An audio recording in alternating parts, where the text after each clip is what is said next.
12-15 বছর ধরে নায়িকা ছিলেন, মডেলিং করতেন তিনি, কোটি কোটি টাকার সম্পত্তির তিনি মালিক ছিলেন।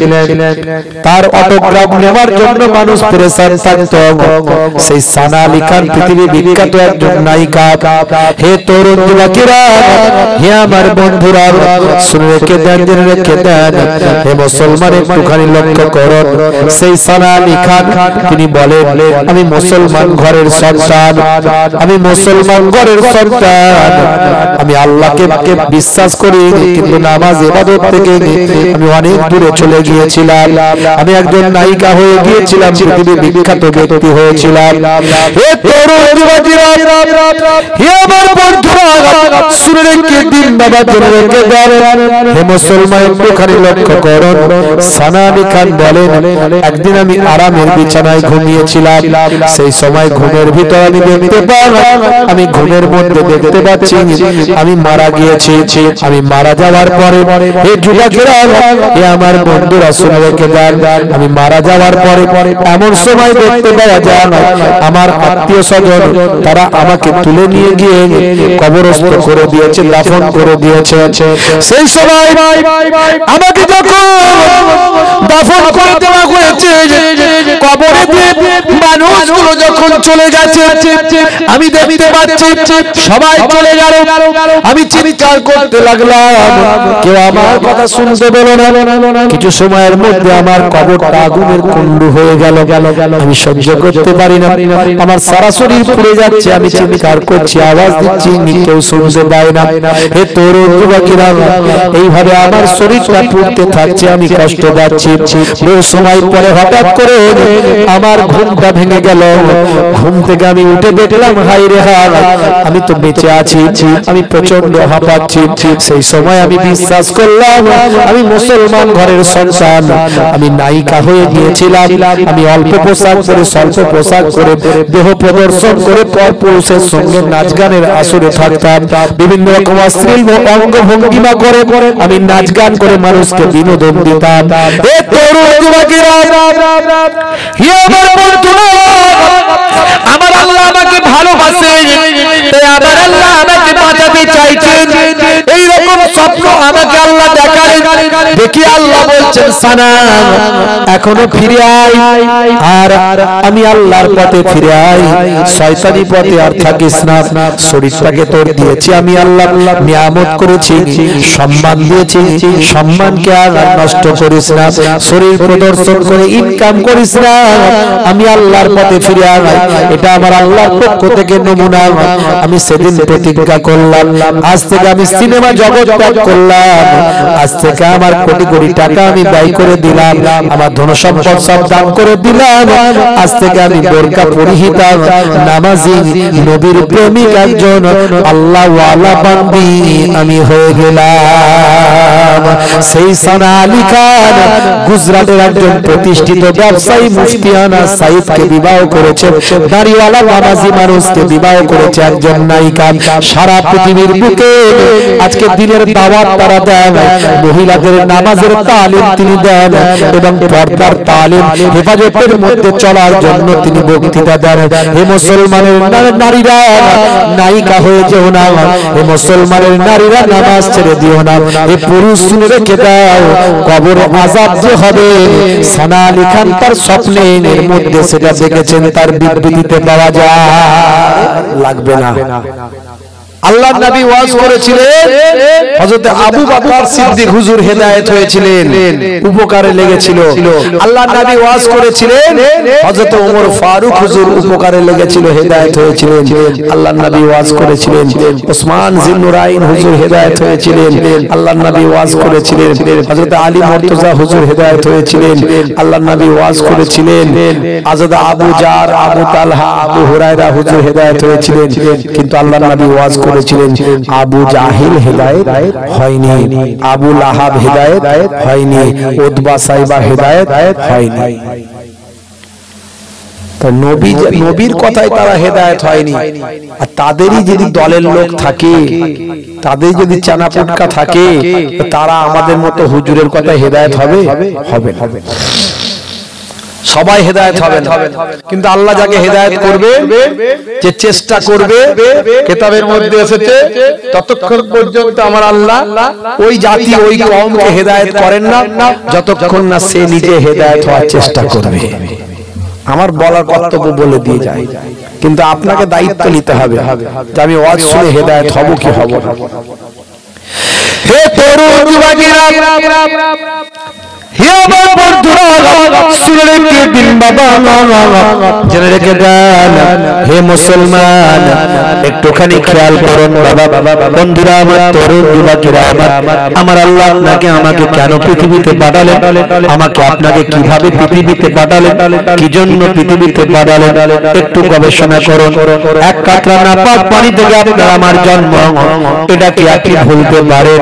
হে যুবক, আকাশ থেকে পড়ে আপনার জন্ম হয়নি, মাটির তলা থেকে আপনি বেরিয়ে আসেননি, এক কাতরা নাপাক পানি থেকে আপনার জন্ম। পুরুষের শরীর থেকে ওই নাপাক পানিটা যখন বের হয়, একসঙ্গে 40 কোটি শুক্রাণু থাকে। এই 40 কোটি শুক্রাণু সব মাতৃগর্ভে মায়ের ডিম্বাণুর দিকে ছুটে যায়।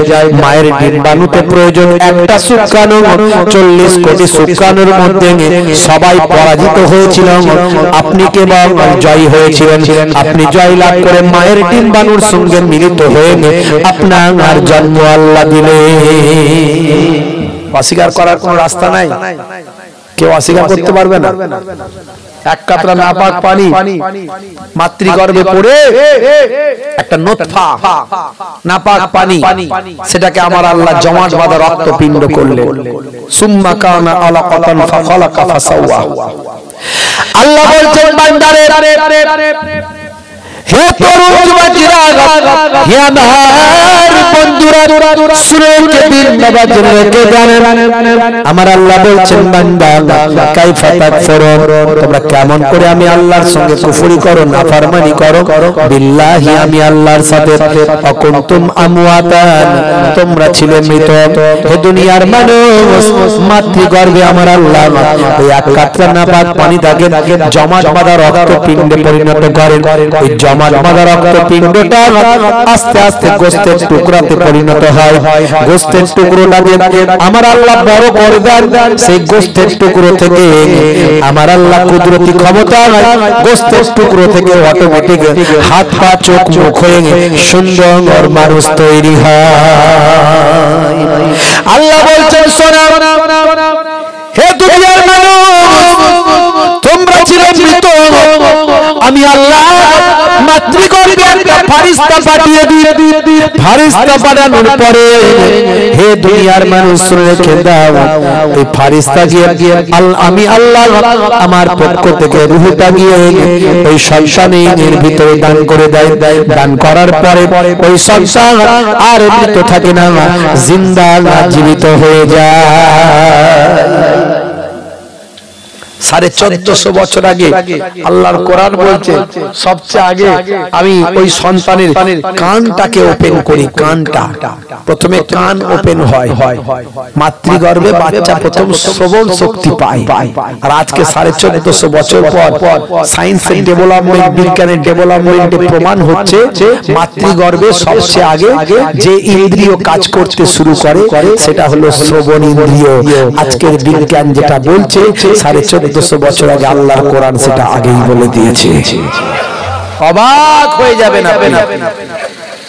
এই জন্যই বলি একটু কোরআন পড়তে হবে, বুঝতে হবে। বুঝতে পারছেন ভাইরা আমার, তরুণ যুবকেরা, হে তরুণ যুবকেরা, হে আমার বন্ধুরা, 1450 বছর আগে আল্লাহর কোরআন যা বলছেন আজকের যুগে সব বিজ্ঞানের বাস্তবতায় প্রমাণিত হচ্ছে। আল্লাহ বলছেন বান্দারে, হে দুনিয়ার মানুষ শুনে রেখে দাও, তোমাকে আমি সুন্দর করে, সর্বাপেক্ষা সুন্দর করে সৃষ্টি করলাম। লাকাদ খালাকনাল ইনসানা ফি আহসানি তাকবীম। হে দুনিয়ার মানুষ, তোমাকে আমি সর্বাপেক্ষা সুন্দর করে সৃষ্টি করেছি। হে দুনিয়ার মানুষ, তোমাকে আমি সর্বাপেক্ষা সুন্দর করে সৃষ্টি করেছি, আর তোমাকে আমি আল্লাহ পৃথিবীর সর্বশ্রেষ্ঠ জীবে পরিণত করেছি। হে দুনিয়ার মানুষ রেখে দাও, আমি আল্লাহ তাআলা আদমের আওলাদকে সর্বাপেক্ষা উচ্চ মর্যাদা দান করেছি। লাকাদ কাররামনা বানি আদম, আদমের আওলাদকে উচ্চ মর্যাদা উচ্চ সম্মানে অধিষ্ঠিত করেছি। আদমের আওলাদের জন্য হে মানুষ তোমার জন্যই এই পৃথিবীতে যত নিয়ামত দেখছো সব নিয়ামত আমি আল্লাহ সৃষ্টি করেছি। ওয়া খালাকনাকুম আজওয়াজা, আমি আল্লাহ তোমাদেরকে জোড়ায় জোড়ায় পয়দা করেছি। হে তরুণ যুবকেরা, আল্লাহ বলছেন বান্দারে আকাশকে তোমাদের জন্য ছাদ বানিয়েছি, জমিনকে তোমাদের জন্য বিছানা বানিয়েছি, দিনের দিন করে দেওয়ার জন্য আকাশে সূর্য লাগিয়েছি, আর রাতের বেলা মৃদু লাইট করার জন্য চাঁদ প্রতিস্থাপন করেছি। আকাশকে সুন্দর করে সাজিয়ে নক্ষত্র দিয়ে সাজিয়ে দিয়েছি।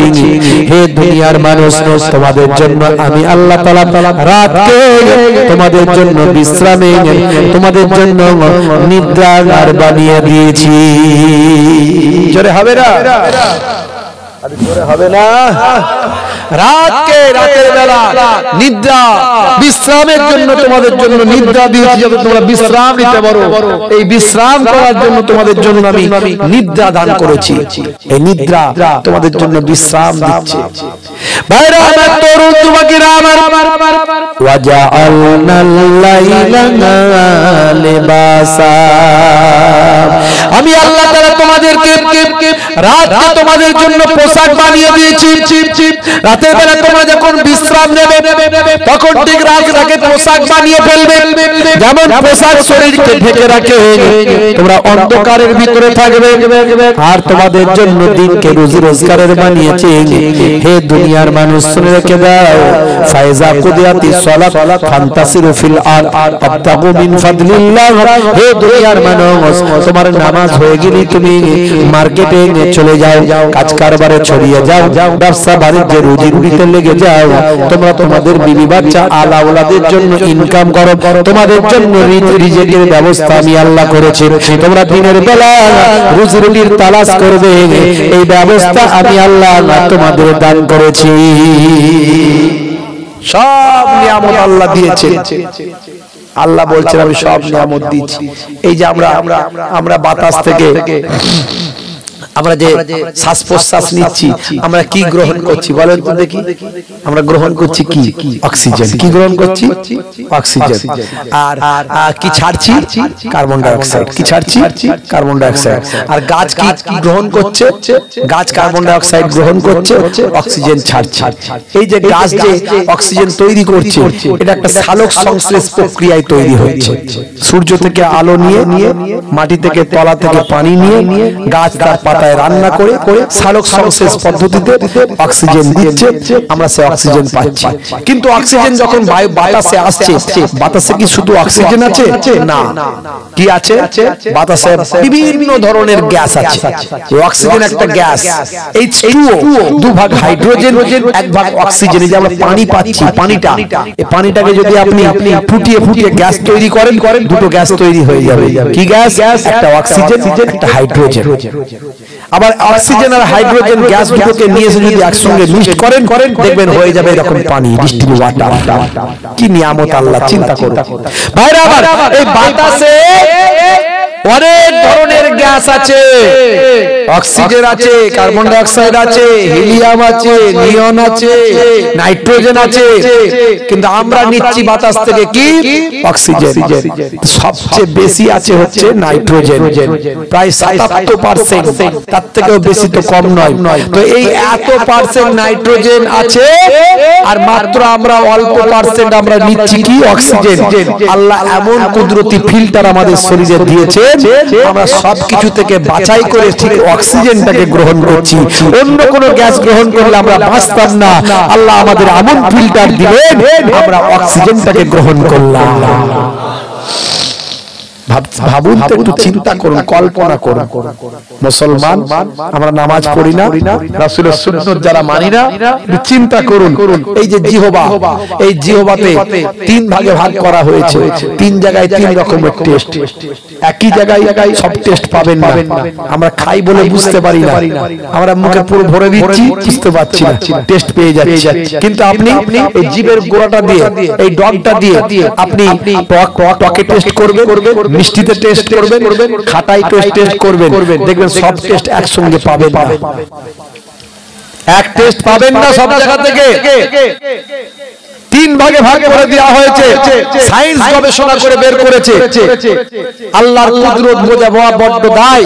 আমার আল্লাহ কেমন ভাবে মানুষকে সৃষ্টি করেছে একবার ভেবে দেখো। হে তরুণ যুবকেরা, 1450 বছর আগে আল্লাহর কোরআন যা বলছে আজকের বিজ্ঞানের বাস্তবতায় প্রমাণিত হয়। হে তরুণ যুবকেরা, আমার আল্লাহ 1450 বছর আগে কোরআন মাজিদে বললেন, ওয়াল জিবালা আওতাদা, আমি আল্লাহ পাহাড়গুলোকে পেরেকের মতো ঘিরে দিয়েছি। ওয়াল জিবালা আওতাদা, পাহাড়গুলোকে পেরেকের মতো ঘিরে দিয়েছি। আজকের গবেষকরা গবেষণা করছে যে সত্যি পেরেকের নিচের অংশটা বেশি থাকে, উপরটা কম। পাহাড়গুলোকে আমরা যতটা উপরে দেখছি তার 70 থেকে 90 ভাগ মাটির নিচে আছে। দেখেছেন কেমন মিলে যাচ্ছে, প্রমাণ হচ্ছে কেমন। আমার আল্লাহ বললেন, হে দুনিয়ার মানুষ শুনে রেখে দাও, জেনে রেখে দাও, ওয়াজআলনাল লাইলা লিবাসা, আমি আল্লাহ রাতকে তোমাদের জন্য পোশাক বানিয়ে দিয়েছি। বন্ধুরা আমার, পোশাকের কাজ হলো শরীরকে ঢেকে রাখা, রাতের কাজ হলো মানুষকে ঢেকে রাখা। অর্থাৎ রাতের বেলা তুমি অন্ধকারে থাকবে, এটাই হলো আল্লাহর কোরআন থেকে প্রমাণ। আরো সুন্দর করে পরিষ্কার করে আল্লাহর কোরআনকে ব্যাখ্যা করলেন আমার আপনার নবী, দয়ার নবী, আখির জামানার পয়গম্বর, দয়ার নবী আরো সুন্দর করে কোরআন মাজিদটাকে ব্যাখ্যা করে দিলেন। সহিহুল বুখারী, বুখারী শরীফের হাদিস। হে তরুণ যুবকেরা, হে আমার বন্ধুরা, শুনে রেখে দেন, জেনে রেখে দেন। আল্লাহর নবীর হাদিসের মধ্যে এসেছে, আন জাবির আন্না রাসূলুল্লাহ সাল্লাল্লাহু আলাইহি ওয়াসাল্লাম قال আতফিউল মাসাবিহা ইযা রাকাতুম, আল্লাহর নবী বলেন, হে দুনিয়ার মানুষ শুনে রেখে দাও, যখন তোমরা ঘুমাতে যাবে তখন তোমরা রাতের বেলা লাইটটা, আলোটা বন্ধ করে দেবে। জোরে হবে না? আরে জোরে হবে না? ভাইরা আমার, তরুণ যুবকেরা আমার, মুরব্বিয়ানেরা আমার, মুসলমান, আল্লাহর নবী সুন্দর করে বলে দিলেন, যখন তোমরা ঘুমাতে যাবে তখন তোমরা রাতের বেলা লাইটটা বন্ধ করে দেবে। 5624 নম্বর হাদিস, বুখারী শরীফের হাদিস। আল্লাহর নবী বলছেন, হে মুসলমান, একটু ভালো করে চিন্তা করুন। আল্লাহর কোরআন যেটা বলল, নবীর হাদিস যেটা বলল, 1450 বছর আগে সে সময় কোনো প্যাথোলজি ছিল না, সে সময় কোনো ল্যাবরেটরি ছিল না, সে সময় কোনো গবেষণা কেন্দ্র ছিল না, কোনো নাসা ছিল না, ইসরো ছিল না। আল্লাহর নবী যেটা বললেন, আমার আল্লাহ যেটা বললেন, রাতের বেলা অন্ধকারের ভিতরে থাকো।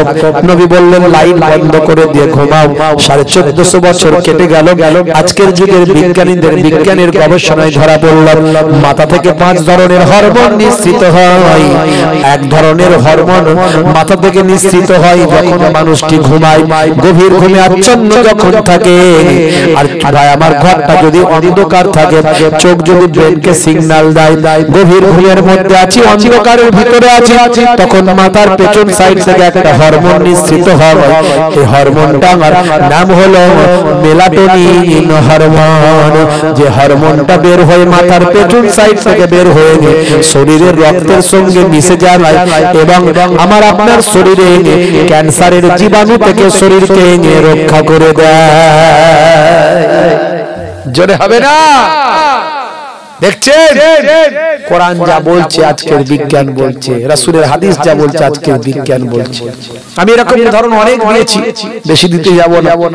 ভাইরা আমার, তরুণ যুবকেরা আমার, শরীরটা আমার এমনি খারাপ, প্রচন্ড পরিশ্রম চলছে, দিন জাগা রাত জাগা মানুষ দিনে, আপনারা জানেন, কিন্তু মানুষ ছাড়ে না। কি হুজুর এত দাওয়াত নেন কেন?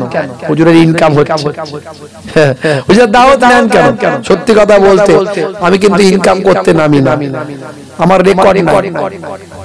আমি যদি চাইতাম 20,000 করে নিতে পারতাম, নি না। জিজ্ঞাসা করবেন আপনারা, হুজুরদেরকে জিজ্ঞাসা করবেন, যেখানে যেরাও সেখানে সেরাও আমাকে নিতে হয়, মানে এটা একটু বেশি নিতে হয়, না আবার অসুবিধা আছে, বুঝতে পারছো? ছেলের বিয়ের সময় যদি বলে ফোন নেব না, আমাদের এখন এটা হয়েছে জানেন তো, আমাদেরও হয়েছে। কিরকম হয়েছে? এখন আমার দাদাজানের মুড়ি, বুঝতে পারছেন, দাদাজানের মুড়ি, দাদাজান বলে বাবা ছেলের তো বিয়ে দিচ্ছ বাবা, দেখো ফোনে হাত দিও না জানো। না হুজুর আপনার মুড়ি আমি ফোন নেবো, ছেলে বুঝিয়ে নেবো না। তো এখন দেখাশোনা সব কমপ্লিট হয়ে গেছে, বিয়ের ডেট ফেট সব হয়ে গেছে একদম। এবারে আসল কথা সেটা হলো দেনা পাওনা। কি লাগবে দেনা পাওনা বলুন? ছেলের বিয়ে, ছেলে ভালো ভালো প্রতিষ্ঠিত দিতে তো হবে, তো কি কি দেয়া লাগবে বলুন? তবে দেখুন বাবা, আমি মায়াপুর পিন্নগরী হুজুরের মুড়ি, হরিণখোলা হুজুরের মুড়ি, তা আমি বলে নিতে পারবো না, আমার হুজুর নারাজ, আর ইসলামে নিষেধ, পন্টন নেওয়া যাবে না। তা আমার ছেলের বিয়েতে পন্টন কিছু লাগবে না বাবু, তোমরা কিছু দেবে না, দিলে অসুবিধা আছে, কিছু দেবে না। সব কিছু কমপ্লিট হয়ে গেছে। কিছুদিন পরে, 3-4 দিন পরে ঘটক ফোন করে বলছে ছেলের বিয়ে, মেয়ের বিয়ে ক্যান্সেল। কেন? ছেলের বাপ বলছে কেন? বলছে ওই যে আপনি বলেছেন না পণ লাগবে না, তো মেয়ের বিয়ে বাপ ধরে নিয়েছে, এখনকার যুগে পণ নেবেন, এটা হতে পারে নাকি? পণ নেবে না মানে নিশ্চয়ই কিছু গন্ডগোল আছে, ছেলের গন্ডগোল আছে, প্রয়োজনে বিয়ে হবে না। হলো না, কেন গেল? বুঝতে পারছো? কিছু কিছু জায়গায় একটু মোটা নজরানা না নিলে অসুবিধা আছে। হুজুরের বাজার খুব খারাপ, নিতে হবে। অন্য হুজুর নিচ্ছে, আপনি যদি না নেন নিতে হবে। সেই টাকা নিয়ে অন্য জায়গায়, আমার এতিমখানা আছে, আমার প্রতিষ্ঠান আছে, দিতে হয় অনেক জায়গায়, বুঝতে পারছো? অনেক টাকা লাগবে, টাকা অনেক কাজে লাগে। আমি নিজে হাই স্কুল টিচার, আলহামদুলিল্লাহ আমার রুজি রুটির জন্য আল্লাহ ব্যবস্থা একটা করে দিয়েছেন, চলে যায় মোটামুটি। একটা উচ্চ মাধ্যমিক হাই সেকেন্ডারি স্কুলে শিক্ষকতা করি। তো যাই হোক, কিন্তু মানুষের দরবারে যেতে হয়, মানুষ ভালোবাসে, যেতে হয়। খুব সংক্ষেপে একটু বলি, আপনারা বুঝে নেন বাবা মা, তরুণ যুবকেরা আমার একটু বুঝে নেন, খুব সংক্ষেপে। অনেক উদাহরণ আমি দিয়েছি এর আগে, ইন্টারনেটে আছে, অনেক উদাহরণ দিয়েছি। হে তরুণ যুবকেরা, হে আমার বন্ধুরা, আজকে আর বেশি উদাহরণ দিলাম না, আমি আপনাদের কাছে একটা কথাই প্রমাণ করতে চাই, এই উদাহরণগুলো দিয়ে তাই প্রমাণ করতে চাই কোরআন সত্য, আল্লাহর নবীর উপর কোরআন নাজিল হয়েছে, আল্লাহ সত্য, যার উপর নাজিল হয়েছে কোরআন মাজিদ সেই নবী সত্য। এইগুলো প্রমাণিত হয়। হে তরুণ যুবকেরা, এই সমস্ত তথ্যগুলো পেশ করি এই জন্য, আজকে পৃথিবীর বিখ্যাত ব্যক্তিরা আমার দয়ার নবীর শিষ্য হয়েছে। কেসিয়াস কেলে থেকে Tyson, Gary Miller, Jennifer, Michael Jackson, ইলিমাতিমা, প্রিয়াঙ্কা। হে তরুণ যুবকেরা, আজকে কয়েকদিন আগে ইন্টারনেটে ভাইরাল হয়েছে পৃথিবী বিখ্যাত একজন ব্যক্তি, আপনারা দেখেছেন, কাবা ঘর তিনি তওয়াফ করছেন, ইহরাম পরে তওয়াফ করছেন, তার সারা শরীরটা, মাথা, ঘাড় থেকে শুরু করে হাত পর্যন্ত যে অংশগুলো দেখা যায় সেগুলোতে তার ট্যাটুতে ভরা, ট্যাটু বোঝেন তো, অনেক ট্যাটু আছে আপনার রং করা, সেগুলো মেডিসিন দিলে তোলা যায়, আবার অনেক ট্যাটু আছে সেগুলো তোলা যায় না, শরীরের সঙ্গে ফিক্সড হয়ে গেছে, বুঝতে পারছেন ভাইরা আমার, তরুণ যুবকেরা আমার, মুরব্বিয়ানেরা আমার। তো ওই বান্দা তওয়াফ করছে, কেউ ক্যামেরা করেছে, ট্যাটু সারা শরীরে, ট্যাটু ঘাড়ে, ইহরাম, আপনারা জানেন ইহরাম দুটো পড়তে, একটা পরনে একটা গায়ে, আর এই বগলের ভিতর দিয়ে পড়তে হয়, এখানে ফাঁকা থাকে, আর ইহরাম অবস্থায় মাথায় টুপিটা বা দেওয়া যায় না। ইহরাম আপনার তওয়াফ করার পরে মাথা মুন্ডন করতে হয়, এগুলো হজের রুকনের মধ্যে পড়ে। তো ভাইরা, এমন সময় দেখতে পাওয়া যায় ইন্টারনেটে ভাইরাল, পরবর্তীকালে তাকে জিজ্ঞাসা করা হয়েছে কে তিনি। হে তরুণ যুবকেরা, হে আমার বন্ধুরা, শুনে রেখে দিন বাবা, জেনে রেখে দেন তিনি আর অন্য কেউ নন, তিনি হলেন আমেরিকা যুক্তরাষ্ট্রের একজন পৃথিবী বিখ্যাত ব্লগার। ব্লগাররা ব্লগিং করে, বিভিন্ন রকম তথ্য সংগ্রহ করে সেই সম্পর্কে বক্তব্য দেয়, লেখালেখি করে, বিভিন্ন বাস্তব তথ্যগুলোকে তুলে ধরে। এগুলো হলো ব্লগিং, ব্লগারদের কাজ। পৃথিবী বিখ্যাত একজন ব্লগার। ভাইরা আমার, তরুণ যুবকেরা আমার, মুরব্বিয়ানেরা আমার, হে মুসলমান, হে জওয়ান যুবকেরা, হে মুসলমান, পৃথিবী বিখ্যাত একজন তিনি ব্লগার ছিলেন। তিনি ইসলাম সম্পর্কে ব্লগিং করার জন্য, বক্তব্য দেওয়ার জন্য, লেখালেখি করার জন্য তিনি অন্যান্য ধর্মশাস্ত্রগুলো যেমন পড়াশোনা করেছেন, তেমন কোরআন মাজিদ নিয়ে তিনি পড়াশোনা করছেন। পড়াশোনা করতে করতে কোরআন মাজিদের একটা সূরা পড়েছেন, সূরার নাম হলো সূরা আসর। এই সূরায় গিয়ে তিনি অবাক হয়ে যান। বারবার এই সূরাটা পড়তে পড়তে পড়তে পড়তে দয়ার নবীর কালেমা পড়ে বিশ্ব নবীর শিষ্য হয়ে যায়। ভাইরা আমার, জিজ্ঞাসা করা হলো কি এমন সূরা, কি এমন পড়েছেন? তিনি বলেন সূরাটির নাম হলো সূরা আসর। এই সূরাতে আমি কি আটকে গেলাম, বারবার পড়লাম, গবেষণা করলাম কি আছে এই সূরাতে। এই সূরাতে আমার আল্লাহ সময়ের কসম করেছেন, আসরের কসম করেছেন। আমার আল্লাহ বলছেন ওয়াল আস ইন্নাল ইনসানা লাফি খাসর। হে তরুণ যুবকেরা, আমার আল্লাহ বলছেন আমি সময়ের কসম করছি, আসরের কসম করছি, নিশ্চয় মানুষ ক্ষতিগ্রস্তদের অন্তর্ভুক্ত। নিশ্চয় মানুষ ক্ষতিগ্রস্তদের অন্তর্ভুক্ত, আমি সময়ের কসম করছি। ওয়াক্তের কসম করলেন, তাই সময়ের মানুষ ক্ষতিগ্রস্তদের অন্তর্ভুক্ত। ইল্লাল্লাযীনা আমানু ওয়া আমিলুস সালিহাত ওয়া তাওয়াসাউ বিল হক্কি ওয়া তাওয়াসাউ বিস সাবর। হে তরুণ যুবকেরা, তারা ক্ষতিগ্রস্ত নয়, ওই সমস্ত ব্যক্তিরা ক্ষতিগ্রস্ত নয় যারা আল্লাহর উপর ঈমান এনেছে, বিশ্বাস করেছে, যারা ঈমানদার এবং নেক আমল করেছে, ভালো কাজ করেছে। আল্লাহ বলছেন যারা হকের পথে থেকেছে এবং সবর করেছে, ধৈর্যশীল বান্দা হয়েছে, আমি আল্লাহ বলি তারা ক্ষতিগ্রস্ত নয়। এছাড়া পৃথিবীর সমস্ত মানুষ ক্ষতিগ্রস্ত। এই আমার আল্লাহর এই কথা, এই যে সময়ের কসম করে সমস্ত মানুষ ক্ষতিগ্রস্ত বললেন। মিস্টার ভাই আমার, হে তরুণ যুবকেরা, মিস্টার জোসেফ তিনি বলেন আমি এই নিয়ে গবেষণা করলাম, সময় নিয়ে কেন আল্লাহ কসম করলেন। আমি গবেষণা করে পেলাম সময় এমন একটা কিমতি জিনিস, কিমতি মূল্যবান জিনিস, যে সময় পার হয়ে গেলে আর সময় ব্যাকে আসে না। সময়কে ধরে রাখা যায় না, সময়কে আটকানো যায় না, সময়কে ব্যাকে টানা যায় না, সময়কে কন্ট্রোল করা যায় না। এই জন্য আমার আল্লাহ এরকম মূল্যবান কিমতি জিনিসের কসম করলেন, সময়ের কসম করে বললেন সমস্ত মানুষ ক্ষতিগ্রস্তদের অন্তর্ভুক্ত, যারা ঈমানদার এবং নেক আমল করেছে, হকের পথে চলেছে, আর ধৈর্যশীল বান্দাদের অন্তর্ভুক্ত হয়েছে তারা ব্যতীত। আমি এটা নিয়ে গবেষণা করে শেষে আমি দয়ার নবীর শিষ্য হয়ে গেলাম। জোরে হবে না? তাকে জিজ্ঞাসা করা হলো আপনি এই ট্যাটু অবস্থায় উপরা করছেন, দেখুন এগুলো সব ফিক্সড হয়ে গেছে, এগুলো শরীর থেকে ফিক্সড হয়ে গেছে, এগুলো তোলা যাবে না। তাই আমি নিরুপায়, আমি আল্লাহর বাইতুল্লাহ তাওয়াফ করছি, আমি ঈমানদার হয়ে গেছি, আমার নাম এখন ইব্রাহিম। জোরে বলুন সুবহানাল্লাহ। মুসলমান অবাক ব্যাপার। এই যে ইসলামের গ্রোথ ডেভেলপমেন্ট, এটাকে ব্যান্ড করার জন্য পৃথিবীতে অনেক চক্রান্তকারী চক্রান্ত করছে। তারা ভয় পাচ্ছে আগামী 2050 সালে পৃথিবীর 1 নম্বর রিলিজিয়াস হবে, পৃথিবীর সবচেয়ে বেশি মানুষ আল্লাহর কোরআন, রাসূলের হাদিস, আমার আল্লাহকে এবং দয়ার নবীকে ভালোবাসবে। এটাকে ব্রেক করার জন্য তারা এই চক্রান্তগুলো করছে, কিন্তু পারবে না, সম্ভব নয়। কুল জাআল হক ওয়া যাহাকাল বাতিল ইন্নাল বাতিলা কানা যাহুকা। হক আসলে বাতিল চলে যাবে।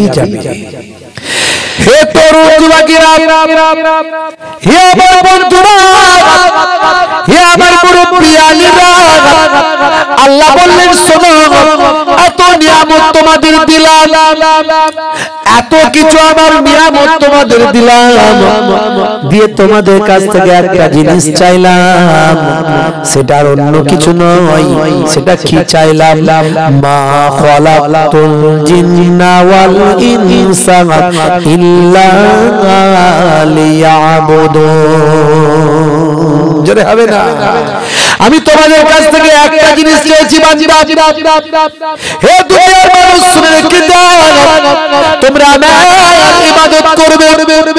হে দুনিয়ার মানুষ, তোমাদেরকে এবং জিন জাতিকে আমি আল্লাহ ইবাদত ছাড়া অন্য কোনো উদ্দেশ্যে সৃষ্টি করি না। তোমরা আমার ইবাদতটা করবে, এই জন্য আমি সৃষ্টি করেছি বান্দা, তোমরা আমার ইবাদত করবে। তবে মনে রাখবেন, ইবাদত মানে নামাজ, রোজা, হজ, যাকাত। ইবাদত মানে তেলাওয়াত, ইবাদত মানে জিকির ফিকির। কিছু বলবেন? ইবাদত মানে নামাজ, ইবাদত মানে রোজা, হজ, যাকাত, জিকির ফিকির। হে তরুণ যুবকেরা, হে আমার বন্ধুরা, শুনে রেখে দিন বাবা, শুনে রেখে দেন। আল্লাহ বললেন ইবাদত করার জন্য সৃষ্টি করেছি, ভালো করে বুঝবেন। কিন্তু আমরা কি বুঝি? ইবাদত মানে নামাজ, রোজা, হজ, যাকাত। তাহলে কি রাত দিন নামাজ, রোজা, হজ, যাকাত করব? কিন্তু আমার আল্লাহ অন্য জায়গায় বলছেন, ফাইজা কুদিয়াতিস সালাত ফান্তাসিরু ফিল আরদ আবতাগু মিন ফাদলিল্লাহ। এই নামাজ खत्म हो गया, चलो निकलो अपना काम में जाओ, बाजार में जाओ, खेत में जाओ, मार्केट में जाओ, बीबी बच्चों को पालो पोसो, रोजी रोटी तलाश करो। আমার আল্লাহ নিজেই বলছেন কাজ করার জন্য, ইনকাম করার জন্য। তাহলে সব সময় ইবাদতটা কি করে হলো? আসলে ভুল ব্যাখ্যা করবেন না। আপনি যে কাজ করবেন, ব্যবসা করবেন, তার মধ্যে আছে ইবাদত। ব্যবসা করবেন, ওজনে ঠকাবেন না। ব্যবসা করবেন, মিথ্যা কথা বলবেন না। ব্যবসা করবেন, ভেজাল মাল পাইল করবেন না। ব্যবসা করবেন, হে তরুণ যুবকেরা, হে আমার মুরব্বিয়ানেরা, ব্যবসা করবেন, কখনো আপনি পুরানো মাল নতুন মালের সঙ্গে মিক্স করে দেবেন না। ব্যবসা করবেন, ভাই আমার, এটা মিথ্যা কথা বলবেন না। আল্লাহর কসম করে বলছি, তুমি আমার চাচতো ভাইয়ের ফুফুতো ভাই, তাই তোমার কাছে কেনা দামটা চাই। কেনা দাম না হলে অনেক টাকা লাভ করতাম ভাই, কারণ তুমি আমার চাচতো ভাইয়ের ফুফুতো ভাই, তাই তোমার কাছ থেকে কেনা দামটা নিচ্ছি। আর কাউকে কখনো যেন বলো নাই, কারণ এই কেনা দামটা আমি কাউকেই তো দিতে পারবো না। এই নাও ভাই, গরুটা আমি কিনেছিলাম 25,000-এ, তাই তুমি আমার চাচতো ভাইয়ের ফুফুতো ভাই, তাই তোমাকে আমি 26,000-এ দিতে চাই। আর যদি বলো না পারবো ভাই, তাহলে 25,000 দিয়ে নিয়ে যাও, কোনো অসুবিধা নাই। বেটা কিনেছিল 20,000-এ, দিলে ঠকিয়ে 25-এ। কিন্তু খোদার কসম খেলো, 25-এ কেন, 50-এ বিক্রি করতে পারতো। 25-এ বিক্রি করতে, 25 কেন, 50-এ বিক্রি করতে পারতো। কিন্তু এই যে খোদার কসম কসম খেয়ে নিল, মিথ্যার আশ্রয় নিল, ধোকাবাজি করলো, এটা গুনাহগারের খাতায় নাম এসে গেল। তাহলে আপনি বিক্রি যখন করবেন, ব্যবসা করবেন, মিথ্যা বলবেন না, কসম খাবেন না, লোককে ঠকাবেন না। আপনি লাভ করার জন্যই ব্যবসা করছেন। আপনার 25 টাকায় কিনে আপনি 50 টাকায় বিক্রি করতেই পারেন। আমার দাম আছে 50, নিতে মন যায় নাও, না হলে যাও। এই দুটো কত তবে ইসলামের নির্দেশ, সেল বেশি, লাভ কম। দেখবেন ব্যবসা বাড়বে, ব্যবসা লস হবে না, ব্যবসা কোনোদিন নষ্ট হবে না। কিন্তু এখনকার ব্যবসায়ী, নতুন নতুন ব্যবসায়ী বেরিয়েছে, তারা দুদিনে কোটিপতি হতে চায়, দুদিনে কোটিপতি হতে চায়। আল্লাহর নবী কেমন ব্যবসা করাতেন, সাহাবায়ে কেরাম কেমন ব্যবসা শিখিয়েছিলেন। হে তরুণ যুবকেরা, হে আমার বন্ধুরা, আল্লাহর নবী মদিনার বাজারে মাঝে মাঝে গিয়ে ব্যবসায়ীদের ব্যবসা পর্যবেক্ষণ করতেন। একদিন নবী আমার মদিনার বাজারে গেছেন, গিয়ে দেখছেন আমার সাহাবীরা কেমন ব্যবসা করছে দেখি। হঠাৎ সামনে চোখের সামনে পড়লো গমের ব্যবসায়ী, গম ব্যবসা। আল্লাহর নবী দেখলেন অনেকটা গম উঁচু করে রাখা আছে। নবী আমার হাতটা কোনই পর্যন্ত গমের ভিতরে ঢুকিয়ে তলা থেকে এক মুষ্টি গম বের করলেন। গমটা বের করে দেখেন নবী আমার সেই গমটা হলো ভিজে, উপরে গম শুকানো, নিচে গম ভিজে। আল্লাহর নবী বললেন, হে সাদি, এরকম ব্যবসা তুমি কবে থেকে শুরু করলে? এই ব্যবসা তো আমি শিখাইনি, এই ব্যবসা কেন করছো? শুনে রেখে দাও, যে আমার নির্দেশকে অস্বীকার করবে, যে আমার তরিকাকে অমান্য করবে, ফামান রাগিবা আন সুন্নতি ফালাইসা মিন্নি, সে আমার দলভুক্ত নয়। সাহাবী, আল্লাহর নবীর সাহাবী ঝরঝর করে চোখ ভরা পানি, বুক ভরা বেদনা নিয়ে বলতেন, ইয়া রাসূলুল্লাহ, আমি মানুষকে ঠকাইনি, ঠকানোর জন্য এই ব্যবসা করি না হুজুর। বেয়াদবি গোস্তাকি মাফ করবেন। আপনার রাজত্বে মদিনার জমিনে আর কোনো চোর ডাকাত নাই। গতকাল যেটুকু ব্যবসা হয়েছিল ততটুকু রেখে দিয়ে চলে গিয়েছিলাম। মদিনার বাজারে চুরি করার মতো কেউ মানুষ নাই আপনার রাজত্বে। আজকে আবার নতুন গম নিয়েছে, ওই পুরানো গমের কালকের গমের উপর ঢেলে দিয়েছে। রাতের বেলা আকাশ থেকে কিছুটা শিশির বিন্দু পড়েছে, শিশির পড়ে ভিজেছে, তাই তলায় ভিজে কিছুটা হয়ে গিয়েছে, ওপরে শুকানো দিয়েছি হুজুর। আমি ইচ্ছাকৃতভাবে ভিজে গম আর শুকানো গম বিক্রি করি না। আল্লাহর নবী বললেন, না না, এরকম ব্যবসা আমি নবী শেখাইনি। এ সাহাবী, এরকম ব্যবসা তুমি করবে না। দেখেছেন নবী ব্যবসা শিখাচ্ছে, তাহলে আপনি ব্যবসা করবেন নবীর সুন্নতের তরিকায় ব্যবসা করবেন। মিথ্যা কথা বলবেন না, ধোঁকাবাজি করবেন না, পুরানো মাল মিশিয়ে দেবেন না, ওজনে কমাবেন না, ঠকাবেন না, খোদার কসম করে মিথ্যা কথা বলবেন না। ওই রকম ব্যবসা করবে, সওয়াবের অর্ধার হয়ে যাবে। ওই ব্যবসার মধ্যে আপনি পাবেন সওয়াব, ওই ব্যবসা আপনার জন্য হবে ইবাদত। সবের মধ্যে ইবাদত। ঘুমাবেন যখন ডান দিকে কাত হয়ে ঘুমাবেন। আল্লাহর নবী ডান দিকে কাত হয়ে ঘুমাতে বলেছে। হে তরুণ যুবকেরা, খাবেন যখন ছেটে বুঝে খাবেন, বসে পানি করবেন, পেচ্ছাপটা বসে করবেন, পবিত্র হবে, অপবিত্র অবস্থায় থাকবেন না। হে তরুণ যুবকেরা, এগুলো সব বিজ্ঞান সম্মত ব্যাখ্যা আছে। 1450 বছর আগে আল্লাহর কোরআন নবীর হাদিসটা আজকের যুগে মিলে গেছে। আমি সব আগে বলেছি, আর বেশি বলবো না। এখনকার ছেলেরা দেখবেন বসে পেচ্ছাপ করতে পারে না, কারণ জিন্সের প্যান্ট পরে, স্কিন টাইট গেঞ্জি, স্কিন টাইট প্যান্ট, জিন্সের প্যান্ট আবার কি বলবো 3-4 জায়গায় ছেঁড়া। কিরে ভাই, সলেমান খানের চাস্তো ভাই, হ্যাঁ, নায়ক নায়ক ভাব, শুধু নায়িকার অভাব, সন্ধান করে বেড়াচ্ছে কোথায় নায়িকা পাওয়া যায়। বুঝতে পারছো? মুসলমানের ছেলে সলেমান খানের ভক্ত, সলেমান খানের কাছ থেকে প্রেম শিখেছে, হাত কেটে লিখে দিয়েছে, আই লাভ ইউ, তোমার জন্য জীবন দেবো, রেল লাইনে মাথা দেবো, বিষ খেয়ে মরে যাবে, না হলে পটল গাছের তলায় ঢুকে যাবে। বুঝতে পারছো? বাপ চিন্তা করলো সর্বনাশ, ছেলেটা তো মরেই যাবে রে বেঘরে, যা ধরে বেঁধে বিয়েটা দিয়ে। বিয়ে হতে না হতে 2-4 বছর যেতে না যেতে দেখা গেল সব প্রেম ভালোবাসা সব আউট হয়ে গেল।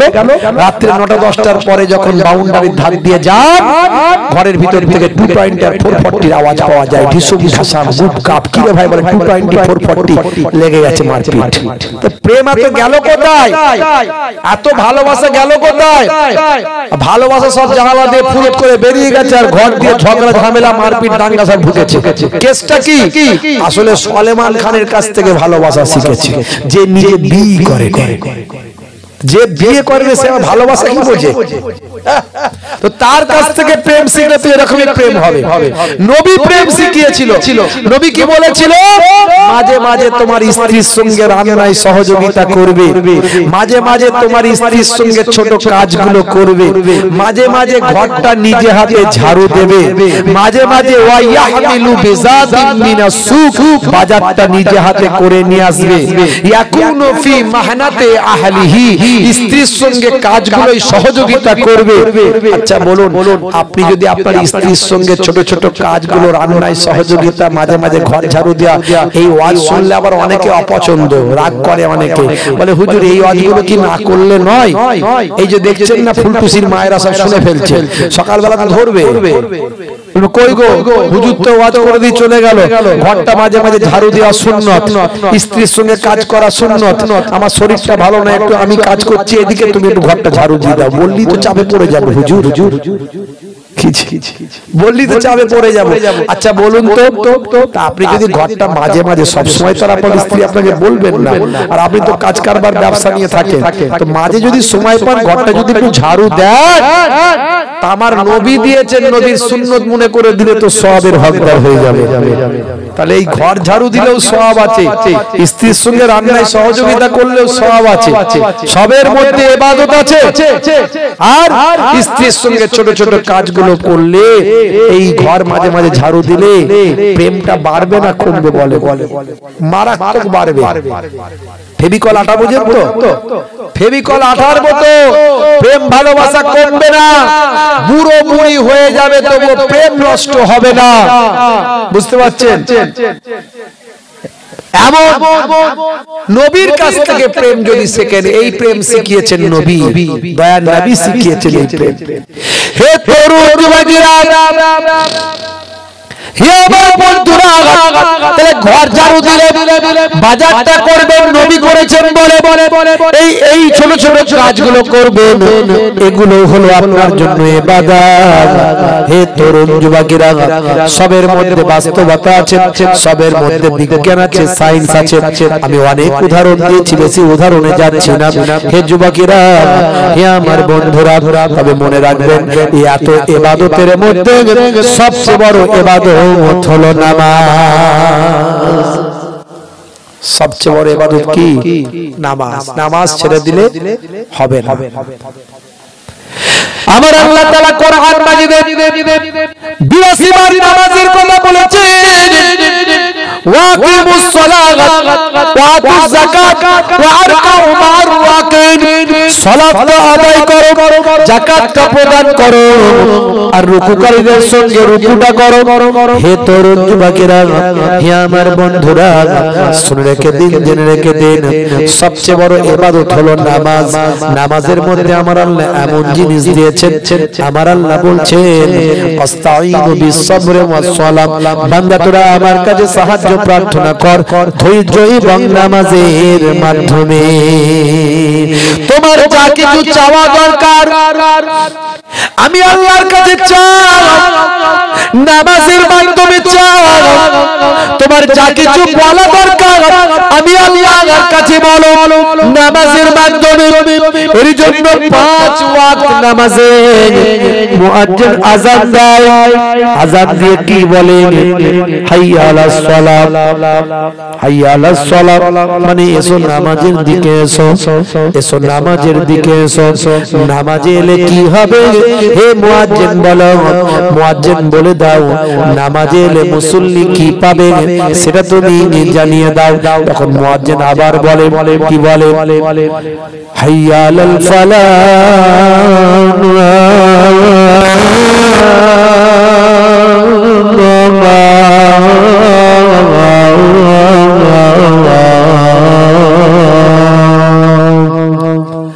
নামাজে এলে আমি আল্লাহ তোমাকে কামিয়াবি দেব। হে মুয়াজ্জিন বলে দাও, মুসলমানের ছেলে নামাজ ছেড়ে দিয়ে ফ্রি ফায়ার খেলে, মুসলমানের ছেলে নামাজ ছেড়ে দিয়ে তাস খেলে, মুসলমানের ছেলে নামাজ ছেড়ে দিয়ে জুয়া খেলে, আর বাজারে বলে বাজার খুব খারাপ, ইনকাম হচ্ছে না, কারবারে লস। আল্লাহ বলেছিল লাভ পাবি, ইনকাম বেশি হবে, চাকরিতে কামিয়াবি পাবি, ব্যবসায় উন্নতি হবে, বিপদ কেটে যাবে। আমি আল্লাহ বলছি যদি তোমরা কামিয়াবি পেতে চাও, ওরে বান্দা নামাজে এসে আমি আল্লাহর দরবারে দাঁড়াও। ইচ্ছাকৃতভাবে কোন ব্যক্তি নামাজ ছেড়ে দেয়, হে তরুণ যুবকেরা, তার জন্য 14টা শাস্তি রাখা আছে। আল্লাহর নবীর হাদিস থেকে প্রমাণ 14টা শাস্তি রাখা আছে। এক নাম্বার হলো দুনিয়াতে হবে 5টা শাস্তি। কি কি হবে? তার চেহারার মধ্যে নেককারের কোনো জ্যোতি থাকবে না, নেককার মানুষের কোনো আলো তার চেহারার মধ্যে থাকবে না। এটা হলো 1 নাম্বার শাস্তি। 2 নাম্বার শাস্তি হলো তার রুজি রুটিতে বরকত হবে না। ভালো করে বোঝো, যারা বলে ইনকাম হচ্ছে না, থাকছে না, পয়সা দেখতে পাই না, হুজুর দোয়া করেন, তাবিজ করেন, এ তরুণ যুবকেরা আল্লাহর নবীর হাদিস থেকে প্রমাণ বেনামাজি বান্দার রুজিতে বরকত হবে না। 3 নাম্বার হলো বেনামাজি বান্দা যদি কোনো ভালো কাজ করে, ভালো কাজের সওয়াব পাবে না। 4 নাম্বার হলো বেনামাজি বান্দা যদি নিজের জন্য দোয়া চায়, সেই দোয়াটা আল্লাহর দরবারে কবুল হবে না। 5 নাম্বার হলো বেনামাজি বান্দার জন্য পৃথিবী বিখ্যাত যত বড় আল্লাহর ওলি বান্দা দোয়া চাক, সে দোয়াও তার জন্য কাজে লাগবে না। 5টা। ভাইরা আমার, তরুণ যুবকেরা, মৃত্যুর সময় হবে 3টে শাস্তি। 1 নাম্বার হলো মৃত্যুটা হবে বেইজ্জতের সঙ্গে মৃত্যু, অপমানের সঙ্গে মৃত্যু হবে 1 নাম্বার। 2 নাম্বার হলো মৃত্যুর সময় প্রচন্ড ক্ষুধার্ত থাকবে ওই ব্যক্তি। 3 নাম্বার হলো বেনামাজি বান্দা যখন মারা যাবে প্রচন্ড পিপাসা অবস্থায় মারা যাবে। এই 3টে শাস্তি মৃত্যুর সময় হবে। হে তরুণ যুবকেরা, কবরে গেলে হবে 3টে শাস্তি। কবরে গেলে হবে 3টে শাস্তি। তার মধ্যে একটা হলো কবরের মাটি একদিকের মাটি অন্যদিকের মাটির সঙ্গে মিলে গিয়ে ওই ব্যক্তিকে পিসাই করে ফেলবে, গুঁড়ো করে ফেলবে, আবার সরে যাবে, আবার গোটা হবে, আবার গুঁড়ো করবে, এটা চলতে থাকবে। 2 নাম্বার হলো কবরটা আগুনের কুণ্ড, আগুনের কুণ্ডুতে কবর পরিণত হবে, আগুনের কুণ্ডুতে কবরটা ভরে যাবে। আর 3 নাম্বার হলো কবরটাতে আমার আল্লাহ একটা ভয়ঙ্কর সাপ নিযুক্ত করবেন, যে সাপটার নাম হলো সুজাকরা। এই সাপটা একবার দংশন করলে হে তরুণ যুবকেরা মারাত্মক কষ্ট, এত কষ্ট হবে। তার নমুনা হলো দুনিয়ার জমিনে যদি এই সাপ একবার নিঃশ্বাস ফেলে, কিয়ামত পর্যন্ত সেই জায়গা আর কখনো ঘাস জন্ম নেবে না। এই রকম 3টে আযাব চলবে। অনেকে বলে হুজুর আমরা তো বল করাতে যাই মাঝে মাঝে, ভাঙা কবরে বল পড়ে যায়, ক্রিকেট খেলতে খেলতে আমরা চলে যাই কুরাতে, কবরে নেমে তুলে নিয়ে চলে আসি, কোনো সাপও দেখতে পাই না, আগুনও নাই, আর কবর এসে একসঙ্গে গুঁড়ো করে দিচ্ছে তাও পাই না। আমি বলি এর উদাহরণটা এইভাবে দেব, সবাই ঘুম জেগে আছে, আপনি হয়তো ক্লান্ত হয়ে একটু ঘুমিয়ে পড়েছেন, ঘুমের মধ্যে আপনি হঠাৎ স্বপ্ন দেখছেন। কি স্বপ্ন দেখছেন? ব্রিজের উপর দিয়ে আপনি গাড়ি নিয়ে, আপনার গাড়ি যাচ্ছে, ওপার থেকে গাড়ি আসছে, অ্যাক্সিডেন্ট হয়েছে, আপনার গাড়ি ব্রিজ থেকে পানিতে পড়ে গেছে, পড়ে গিয়ে আপনি গাড়ির ভিতর হাবুডুবু খাচ্ছেন, বাঁচার চেষ্টা করছেন, বাঁচতে পারছেন না, পানিতে ডুবে যাচ্ছে গাড়ি, বেরোনোর চেষ্টা করছেন, বেরোতে পারছেন না, এখনই আপনি মারা যাবেন। একটা ভয়াবহ পরিস্থিতি, প্রচন্ড চিৎকার করছেন, ডাকছেন, কেউ শুনতে পাচ্ছে না। এই যে ভয়ঙ্কর স্বপ্নটা দেখতে দেখতে হঠাৎ ঘুমটা ভেঙে গেল। আপনি ঘুমের মধ্যে যে এত কষ্ট পেয়েছেন, এত আঘাত পেয়েছেন, এত চিৎকার করেছেন, যারা জেগেছিল তারা কি কেউ বুঝতে পেরেছে? কেউ বুঝতে পারেনি। আপনি একা কষ্ট পেয়েছেন, কবরে যাকে দেওয়া হবে সেই কষ্ট পাবে, আর কেউ বুঝতে পারবে না। হে তরুণ যুবকেরা, সানা আলী খানের কথা আমি বলি,